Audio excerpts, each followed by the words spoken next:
네, 대박난 기업들은 어떻게 돈을 벌었을까 궁금한 지점이네요. 사실 이제 저희가 앞서서 행동 경제학에 대한 이야기를 한 이유가 있습니다. 이제 기업들은 소비자들의 지갑을 열어야 되고요. 이를 통해서 이제 매출을 창출하거나 이익을 얻게 되는데 이렇게 가치 있는 제품이나 서비스를 지속적으로 좀 만들 필요가 있는 것 같습니다. 그러기 위해서 마케팅 전략인 행동 경제학을 또 활용해 볼 수 있는 지점인 것 같은데 사실 저희가 항상 뭐 재테크 시간에서는 뭐 어떻게 투자를 해볼지 어디에 투자를 해볼지 좀 집중을 했다면 조금 더 근본적인 문제를 들여다볼게요. 저희가 어떻게 좀 쉽게 돈을 벌 수 있을지 좀 작은 아이디어에서 출발해서 괜찮은 성공 사례들의 이런 기업들의 사례까지 좀 볼까요? 네.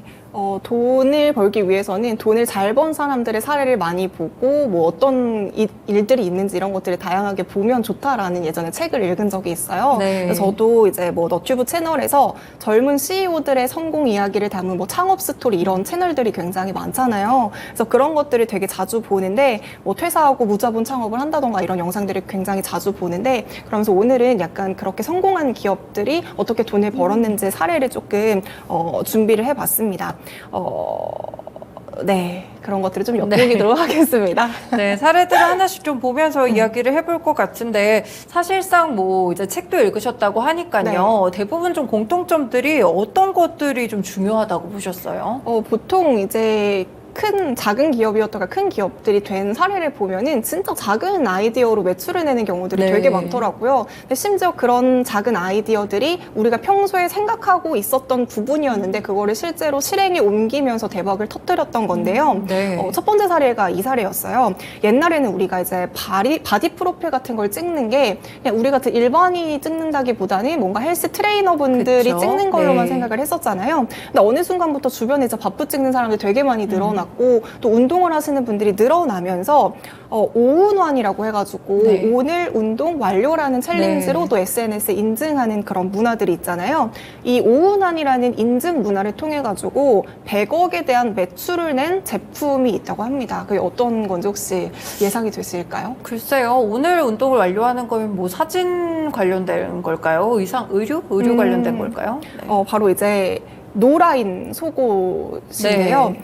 이제 아무래도 이제 우리가 운동복을 입다 보면 딱 붙는 레깅스라던가 그런 운동복을 입다 보면은 약간 속옷 라인이 비추는 그런 경우들이 경우가 많잖아요. 많죠. 네. 그래서 여기서 아이디어를 좀 착안해가지고 노라인 언더웨어랑 와이어가 없는 속옷을 이제 출시해가지고 100억 매출을 냈다라고 해요. 네. 아무래도 이제 필라테스복 같은 걸 입으면 속옷 라인이 보이지 않기 때문에 운동을 할 때도 굉장히 또 편하게 운동을 할 수가 있고 이제 오운한 그 사진을 찍었을 때도 그런 좀 불편함 없이 사진을 찍을 수 있기 때문에 이런 부분에 대해서 매출을 굉장히 많이 냈다라고 하거든요. 근데 여기에 이런 속옷 자체가 굉장히 또 착용감이 좋다 보니까 편안해서 운동용으로 샀다가 이제 아예 기존의 속옷을 이 노라인으로 다 바꾸는 수요까지 늘어나면서 매출이 폭발하게 됐다라고 해요. 그러면서 이렇게 다양한 속옷 브랜드들이 이렇게 오운환이라는 챌린지를 힘입어가지고 노라인 속옷들을 출시를 하게 되면서 이 노아이와 노브라인 그 노라인 쪽으로 그 수요가 예전이랑 비교해서는 매출이 300% 이상 늘어난 기업들도 있다라고 합니다. 그래서 저도 헬스를 하고 있지만 저 역시도 예전에는 한 번쯤 이런 부분에 대해서 생각을 했었는데 네. 이거를 실제로 제품으로 출시해가지고 100억의 매출을 냈다고 하니까 되게 또 대단하다라는 생각이 좀 들었습니다. 네, 그렇군요. 저도 이전에 한번 그 창업과 관련된 수업을 들은 적이 있었는데 그 수업에서 들어보니까 작은 불편함에서 시작이 돼서 이 아이디어가 출발을 해서 사업으로 커지는 경우가 굉장히 많다고 하더라고요. 실제 뭐 예를 들면 이제 화장실을 이용할 때 핸드폰을 어디다 두기가 힘드니까 근데 또 두고 왔을 때 많이 까먹고 그냥 맞아요. 나오는 경우가 네. 있잖아요. 그래서 되게 아이디어가 좋다고 생각을 했던 게 한 사업체였는데 이제 손잡이 쪽에 핸드폰을 올려놓을 수 있도록 해서 나갈 때 무조건 이 손잡이를 잡아야만 열리게 해서 굉장히 편하게 좀 만든 사례도 있더라고요. 이런 식으로 좀 아이디어에서 착안한 사업들이 굉장히 많은 것 같습니다. 연희님도 예시를 하나씩 들어주셨는데 사실 이제 또 주식시장 얘기를 해보자면 최근에 또 마켓컬리도 IPO 준비를 좀 네. 하고 있는데 요 기업 역시나 되게 작은 생각에서 출발하지 않았을까요? 네, 마켓컬리가 이제 밤 11시까지 주문을 하면 다음날 아침 7시까지 신선 제품을 배송해준다라는 서비스를 이제 업계 최초로 선보였었는데요. 네. 당시에 이제 뭐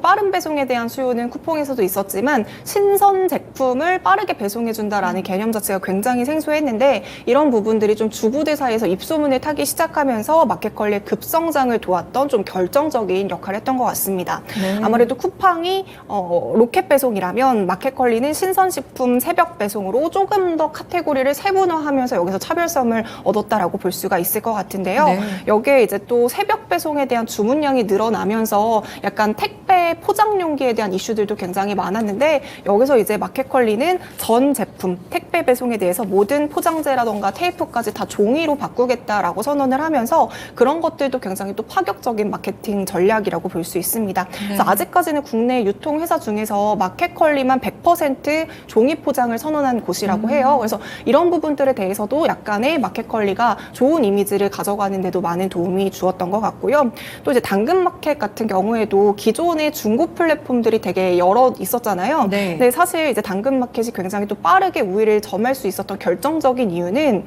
직거래 컨셉이었던 것 같습니다. 우리가 보통 이제 중고 거래를 할 때는 사기당할 것 같다라는 엄청 생각이 많죠. 가장 많이 들잖아요. 네. 뭐 택배 거래를 했는데 뭐 벽돌이 온다던가 이런 사례가 굉장히 많았었다 보니까 신뢰성을 좀 잡는 게 굉장히 급선무였는데 당근마켓은 내 동네를 인증해가지고 근거리에서 직거래를 할 수 있다라는 컨셉으로 신뢰도를 높였던 게 당근마켓이 빠르게 우위를 점할 수 있었던 결정적인 요소였던 것 같습니다. 그래서 우리가 항상 어떤 직업을 선택하던 뭔가를 하던 늘 거기가 항상 포화 상태잖아요. 그쵸. 레드오션이잖아요. 그래서 항상 뭔가 이제 좀 섣부르게 겁을 먹고 내가 과연 여기에 뛰어들어서 할 수 있을까라고 생각을 하지만 또 이제 마켓컬리라던가 당근마켓처럼 포화 상태여도 그 안에서 뭔가 조금 더 카테고리를 세분화하고 거기서 차별성을 얻으면 분명히 또 거기서 수요가 생기기 때문에 이렇게 커질 수 있게 되는 것 같습니다.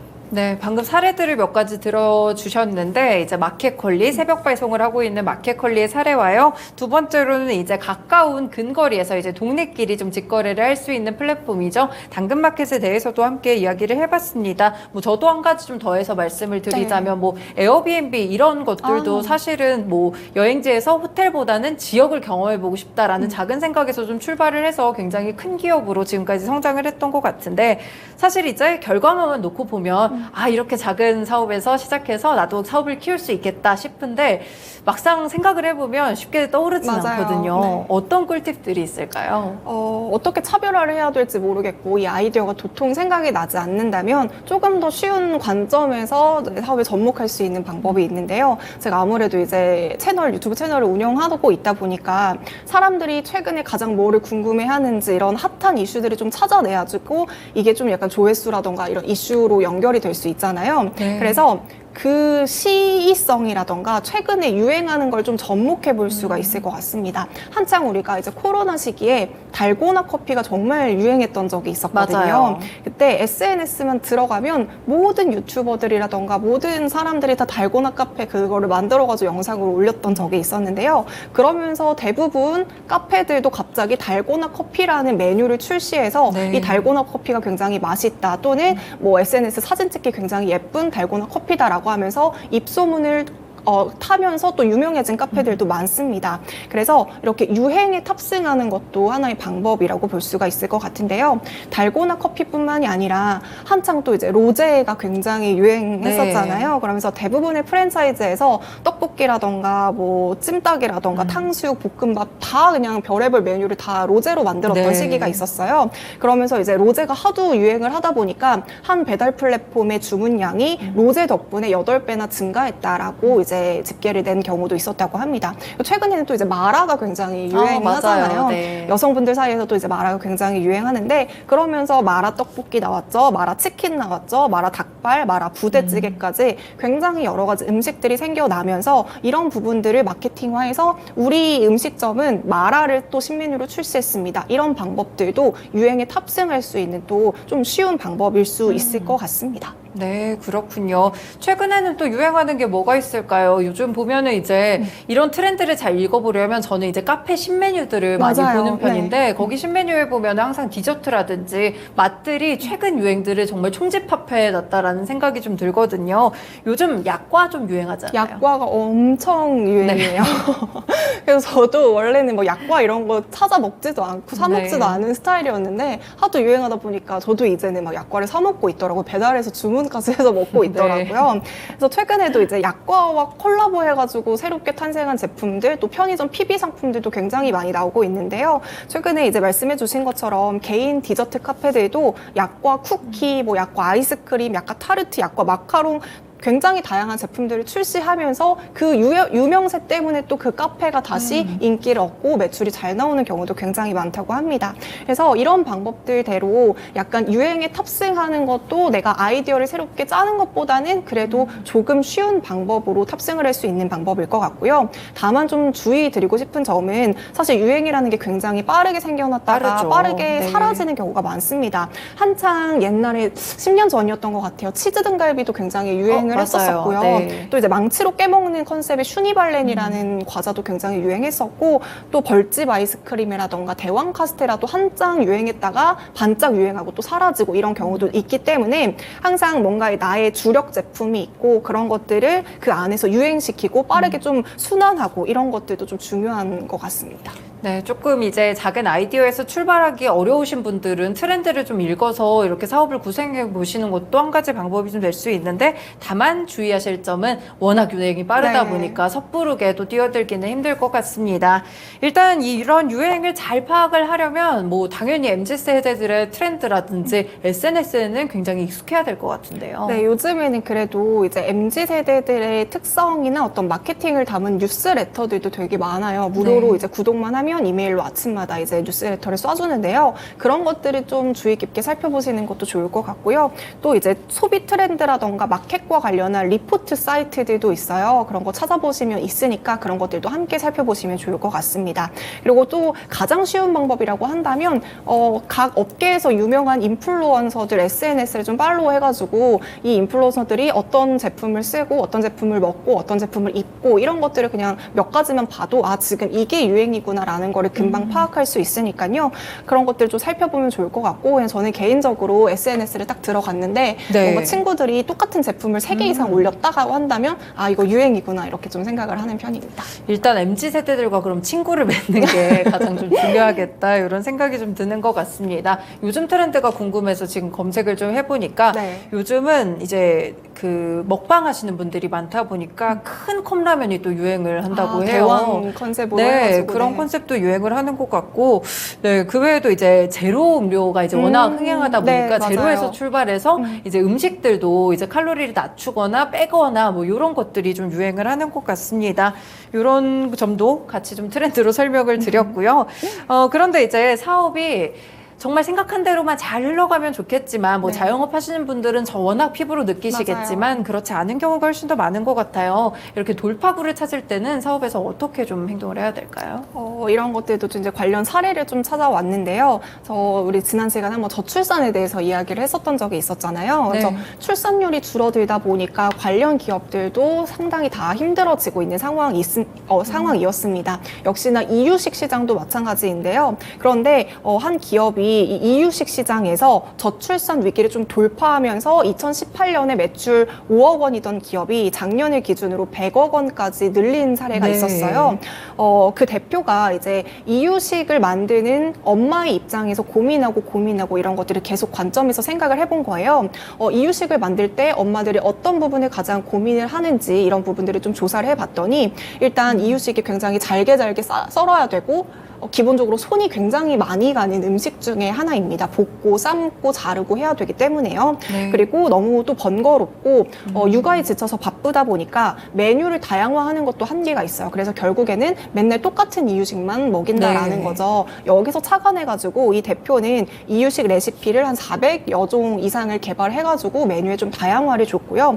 여기에다가 메뉴에 들어가는 재료도 당연히 아이들이 먹일 재료다 보니까 유기농을 쓰고 좋은 원산지의 재료로만 쓴다라는 것을 좀 중점적으로 마케팅을 했던 것 같아요. 그리고 심지어 되게 놀랐던 거는 이제 아이들의 개월 수를 세분화했어요. 그래서 이유식 준비기, 이유식 초기, 이유식 중기, 후기 이렇게 급별로 레시피를 다 세분화했고요. 여기에다가 한 그릇 음식도 있고 국도 있고 또 여기 토핑까지 추가를 할 수 있도록 굉장히 메뉴를 세분화했다라는 게 엄마들의 입소문을 타고 역시나 이 이유식 시장이 커지게 된 계기가 된 것 같습니다. 그리고 역시나 이제 또 아이들이 먹는 것이다 보니까 빠르게 신선식품을 빠르게 배송한다라는 컨셉까지 함께 가져간 사례였습니다. 그렇군요. 아무래도 이제 이유식 시장이라고 하면 말씀 주신 대로 출산율도 되게 줄고 있고 해서 이미 뭐 웬만한 기업들은 다 차지를 했겠구나, 포화 상태겠구나 이렇게 생각을 했었는데 오히려 이렇게 프리미엄이라든지 세분화를 통해서 이런 수요를 또 이렇게 공략을 하다 보니까 또 이렇게 크는 기업도 있다는 점까지 사례를 좀 들어봤습니다.